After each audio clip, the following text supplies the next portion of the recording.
Egunon, o palurdos antiglobalización, o criados tesoros.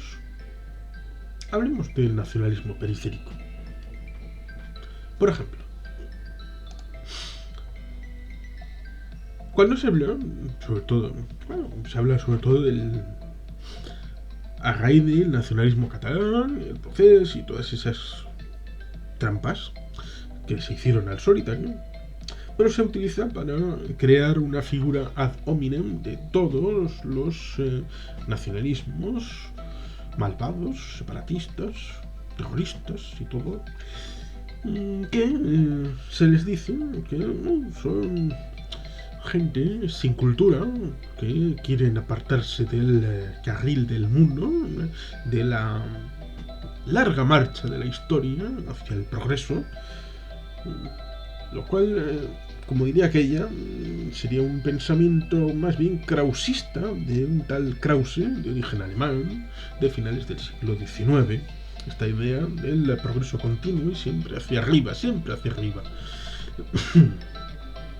Es decir, palurdos antiglobalización, porque están en lucha contra la globalización y contra la mundialización. Los franceses son más fans de mundialización. La globalización es un término más bien anglosajón, es decir, quieren volver a las esencias, que son contrarias y refractarias a la industria, refractarias a todas estas cosas, a una especie de género bucólico pastoril, un poco como lo que le acusaban, por ejemplo, a Sabino Arana respecto a tratar de destruir las industrias.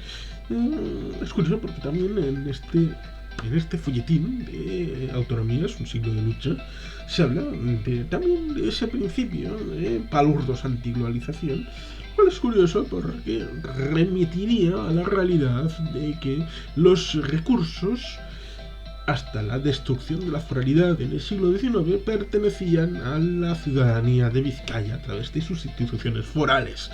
Es decir, la propiedad de los medios de producción estaban dentro de la ciudadanía de Vizcaya, del señor de Vizcaya, y por lo tanto tenían que ser consultados.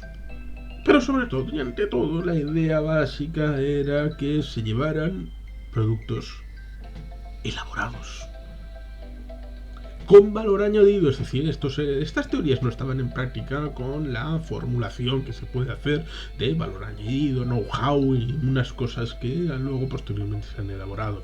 No, pero las circunstancias estaban ahí, el principio básico respecto a cómo establecer el comercio desde una óptica inteligente y de crear riqueza en el territorio del señorío de Vizcaya.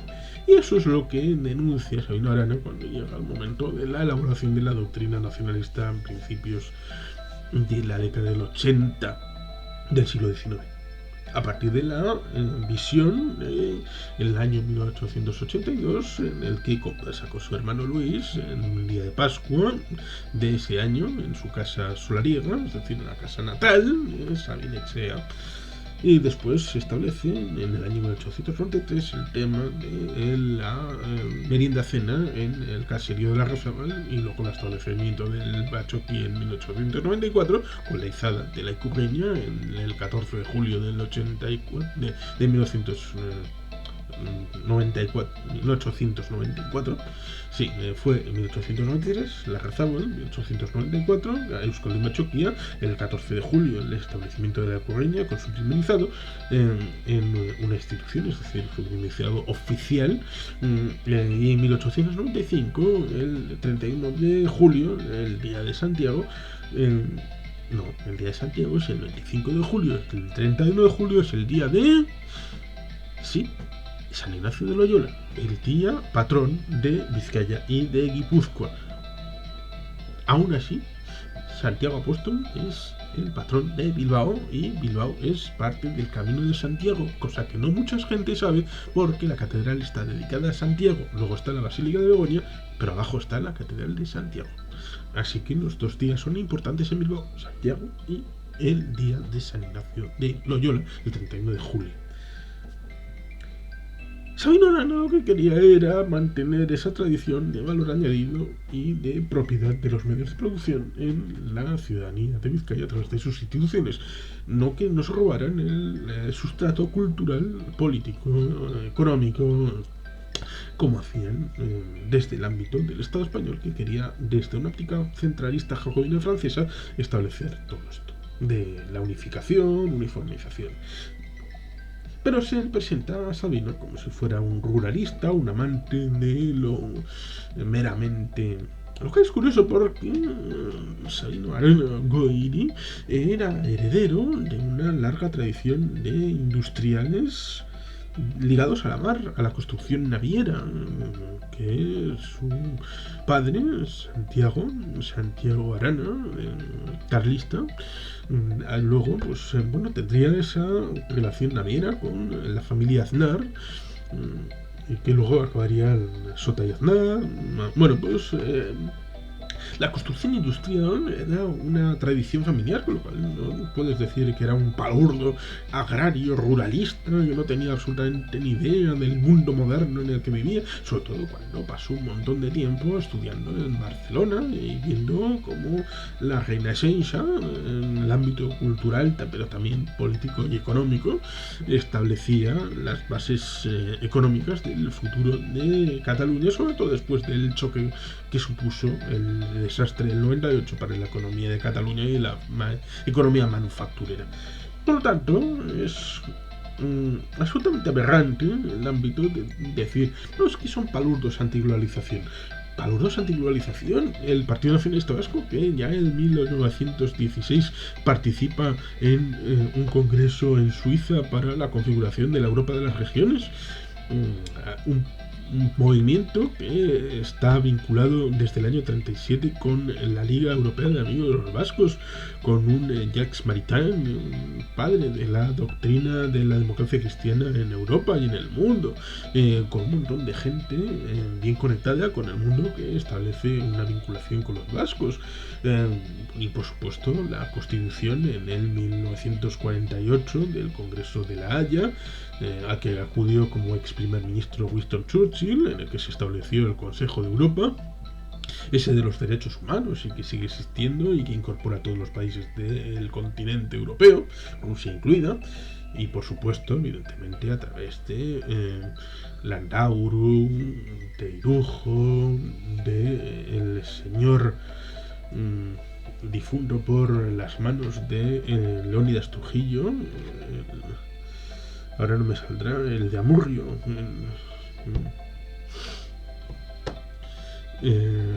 Galíndez, Don Jesús de Galíndez, vilmente asesinado en el año 1956 por las huestes de Leónidas Trujillo, que actualmente está enterrado en el mismo cementerio de Madrid donde está Francisco Franco Bahamonde. Es decir, los dos dictadores que le trajeron mal vivir a Jesús de Galíndez están enterrados en Madrid a poca distancia.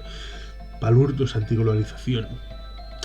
A través de Jesús de Galíndez, delegado en Nueva York, que estaba de delegado también de los vascos en la Organización de las Naciones Unidas, y la creación del movimiento europeo, de los nuevos equipos internacionales al que se incorporó un tal Konrad Adenauer, y incorporado en la sede del gobierno vasco, que entonces estaba en la Avenue Marceau, en París, cerca del Arco del Triunfo.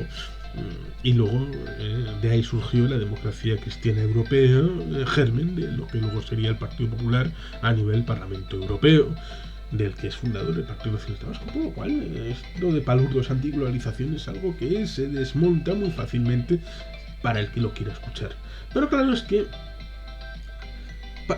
van de un lado al otro sin parar en el medio, que es donde está la verdad.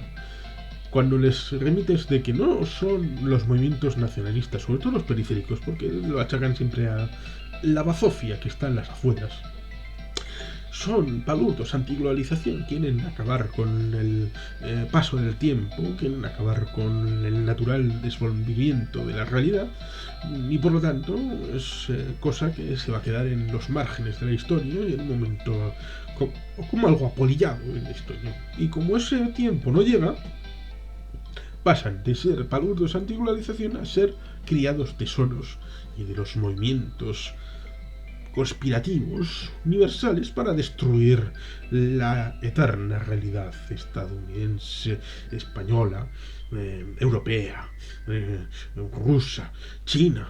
Van a acabar con todos los... Y por eso tenemos el trumpismo, Abascal, Marine Le Pen, Alternativa por Alemania. Y por supuesto, en China y Rusia son directamente Vladimir Putin y Hu Jintao. No, Hu Jintao no. Xi Jinping. No le menciones a Xi Jinping los anteriores, a Hu Jintao, Deng Xiaoping o el ámbito de no ha habido nadie. Está Mao y está Xi Jinping. Y ya está, se acabó. Son los líderes del mañana. Y además no son imperialistas ni nada. Son gente de buen vivir y gente maravillosa. El imperialismo, lo único malo es el anglosajón. Porque el español ya está de capa caída. Y desde el siglo XIX ya no puede hacer nada. Más que internamente. Imperialismo español con los vascos, con los catalanes, con los gallegos, con los canarios. Amor interno de los que, bueno, pasan de eso, palurdos antiglobalización. Bueno, es que en realidad no son más que títeres de Soros, de los elementos transglobalistas, de los elementos que tratan de llevar a cabo una destrucción del orden anterior, y lo que molesta a aquellas grandes naciones épicas que van en contra de cosas como el plan Kalergi, la historia de los protocolos de los sabios de Sion y muchas otras grandes conspiraciones que, claro, la conspiración judeo-masónica, claro, los masones, los judíos, son gente muy mala, los jesuitas, por supuesto, siempre ocultando todo, incluso la forma de la tierra, los elementos de acusación, por ejemplo, también del nacionalismo catalán de los últimos tiempos respecto a ser criados de Soros, sobre todo cuando, a ver, lo que el señor Orbán quiere es que no le toquen la fava en su país, es decir, en Hungría, solo que Soros es originario en parte de Hungría y en Hungría quiso establecer una universidad con su pensamiento que está ligado a Karl Popper en la Sociedad Abierta y sus enemigos, que merece ser leído para todos aquellos que hablen de Soros y de todas estas conspiraciones. Deberían de por lo menos leer el libro cumbre del pensamiento matriz de Soros, que evidentemente con su actividad especulativa se ha hecho mucho daño, sobre todo en el tema de las monedas, la lira, la libra, el euro, pero dejando eso de lado, que no interfieren con el elemento de la personalidad, de la vocación más personal, el señor Soros, y su legado cultural, el que si es que quiere establecer alguno, que parece que sí, respecto a su teorización de lo que es y lo que siente y lo que hace, su relación con el mundo, pues está Karl Popper y, como digo, el libro de La Sociedad Abierta y sus enemigos. Por lo tanto, no se puede establecer un blanco o un negro. Si no podemos enfocarlo de esta manera para atacarles y destruirles, lo enfocamos desde esta otra manera para enfocar la destrucción con elementos que procuraremos sobre todo que ellos no vengan aquí a refutarlos, no darles el altavoz para tratar de que ellos expliquen de que no son ni palurdos antiglobalización, ni por supuesto son criados y meros títeres, porque las cosas tienen una base estructural, tienen un trasfondo, unas razones que alimentan el conflicto, sobre todo si enfrente tratan de imponerte una realidad machacona, como suele pasar con los nacionalismos, sobre todo los que se niegan a reconocerse como tal, en el caso del Estado español, el nacionalismo español centralista, jacobino, uniformizador, que es el que lanza las acusaciones a los demás para ponerse en el centro del debate. No, es que los palurdos, los criados, los títeres son estos que tratan de venir aquí a roerme las piernas y todos los brazos para destruir lo que en realidad debe ser. Porque la realidad, esto es así y punto, desde siempre y para siempre, y por lo tanto no puede cambiar. Lo cual es curioso porque eso lleva a la esclerotización de una foto fija de un momento dado, que puede ser una foto o puede ser una acuarela pintada con la imaginación de lo que creemos que es decir, la percepción, no la realidad, sino la percepción de lo que es la realidad. Y cuanto más se aleje alguien de ese punto, de ese prisma, hacia el futuro, la divergencia entre la realidad y ese punto imaginario es más amplio, con lo cual el conflicto es más acusado. Y es necesario más energía y más fuerza para tratar de acomodar esa realidad a la imagen que hemos creado en el pasado para lo que debe ser el mundo. Por eso, la realidad foral, citada al principio, es la mejor solución, el mejor principio para las Españas. Por ejemplo, sobre todo porque hasta 1812 era la realidad en muchos de los territorios, sobre todo en la corona catalano-aragonesa y en los territorios forales vascos, de las 4 hermanas forales. Y luego, por dogma y doctrina e ideología, fueron eliminados porque sobraban y molestaban con una concepción jacobina centralista. La foralidad, sobre todo, tiene como base la idea de que la ley no es solamente la ley en sí misma, sino la forma en la que se estructura la elaboración de esa ley. Y por lo tanto, cómo se establece la construcción tanto institucional como formal de las leyes es muy importante.